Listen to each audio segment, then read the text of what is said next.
Digital advertising has been measured the same way for ages, and it's broken. It really costs advertisers because there's this adage I really love. It goes, if just because you can doesn't mean you should. And we're living in a time and a place where there are tons of mixed signals and KPIs that are being given to agencies and to brands direct. And that kind of noise makes it a lot harder for brands and their agencies to be able to shift through and find the things that really matter. And so I think the new things that come, the new data, the new signals that come along with offline behaviors and real world behaviors provide us the ability to get to the signals that you should measure, the signals that deliver real meaningful results. Lance, if marketers can now connect media exposure to real world behavior, how should that change the way they think about both investment in video generally and CTV specifically, and the way they plan and execute creative? The amazing part about these new signals that are coming from offline behaviors is that it gives us the ability to rethink how we plan media, and then also what the creative looks like. From a planning perspective, we're not just looking at the clumsy digital KPIs that have become the norm and have created all this messy signal, but we now have the opportunity to understand this new collapsed funnel in a more meaningful way and inform how we show up, where we show up, and why we're showing up for consumers. And to me, on the creative side of the things, that signal provides a better understanding of what we should say, the brand stories we should tell, and being able to adapt those brand stories and the creative very specifically with minor tweaks allow us to be able to adjust for relevance, how we show up based on cultural difference or region, and then in an even more perfect scenario, how do we tell a story that's going to drive someone into a specific location and change their ultimate behavior, which is what we're really chasing, is that outcome. How do we drive somebody to make that purchase?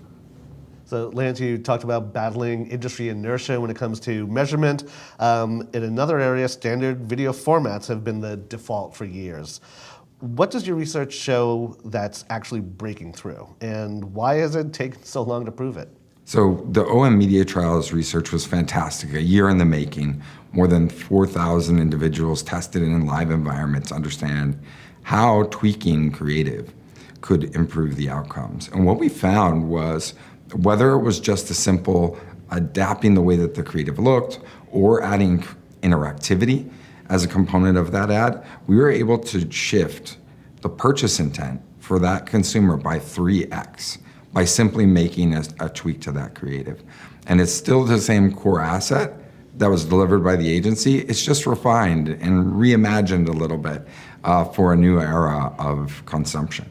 The funny thing about video as a format is that it's actually one of the best performing media channels that's out there, whether that be broadcast, the new streaming, or CTV, any of those buckets. And so video, because it works so well, hasn't changed a lot. The last real innovation was a 5-second ad. And so I think what's exciting about where we are now is the research shows that we need to work toward optimizing for attention and meeting consumers where they are.